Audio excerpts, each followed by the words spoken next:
और चलिए अब आपको सुनाते हैं डिप्टी सीएम केशव प्रसाद मौर्य की ओर से क्या कुछ कहा जा रहा है। 2019 का चुनाव सपा बसपा के गठबंधन के बाद भी अगर वहां कोई हारा था वो श्री अखिलेश यादव जी हारे थे, समाजवादी पार्टी हारी थी, पूरा सैफई जो परिवार है इनका वो पूरा परिवार हारा था। और मुझे पूर्ण विश्वास है कि बहुत बड़े अंतर से इस बार कमल खिलेगा, क्योंकि पिछली बार सपा और बसपा का गठबंधन था, इस बार सपा अलग लड़ रही है, बसपा अलग लड़ रही है। भाजपा जैसे पहले लड़ी थी वैसे आज भी लड़ रही है।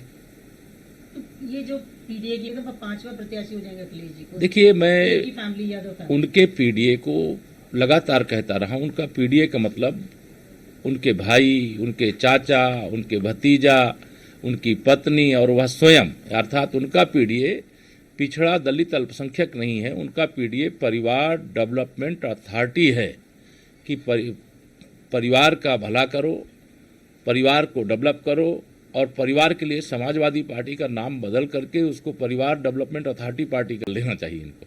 फिर एक सवाल ये कहा जा रहा है कि इंडी गठबंधन का कुछ ऐसा प्लान है कि माना जा रहा है कि वायनाड में इलेक्शन हो जाने के बाद राहुल गांधी भी अमेठी आ सकते हैं चुनाव लड़ने के लिए, कि जितने भी बड़े लीडर्स हैं वो सब चुनाव लड़े।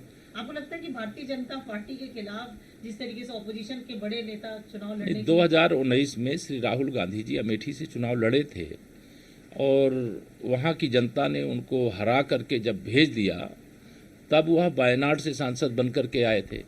तो आपकी वायनाड का चुनाव लड़ करके आ रहे हैं और फिर अमेठी लड़ने की बात कर रहे हैं। हमको तो खुशी है, जब सामने प्रतिद्वंदी थोड़ा दमदार होता है तो उसको हराने का स्वाद ही अलग होता है। और मुझे पूरा विश्वास है कि 2019 से भी बड़े अंतर से अमेठी में भी कमल खिलेगा और पहली बार हमारा रायबरेली लोकसभा सीट में भी इस बार कमल खिलेगा। चाहे जो भी लड़ेगा कमल खिलेगा।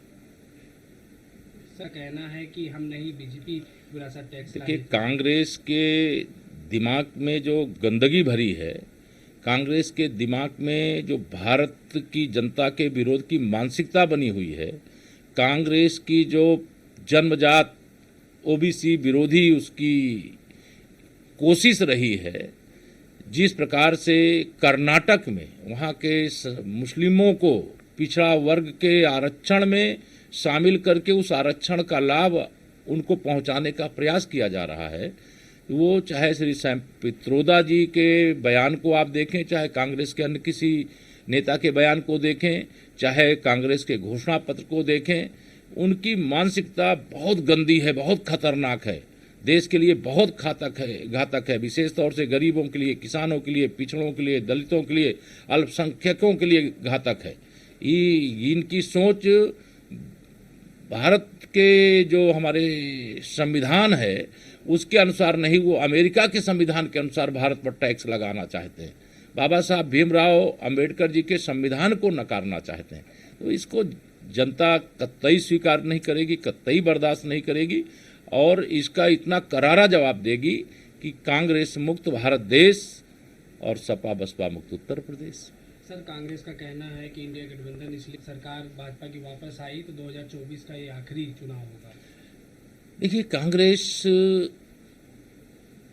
झूठ बोलने की ऑटोमेटिक मशीन बन चुकी है। अब इस प्रकार की बातें करेंगे जो बात कोई पढ़ा लिखा व्यक्ति नहीं कर सकता। जो संसद के किसी सदन का सदस्य रहा हुआ इस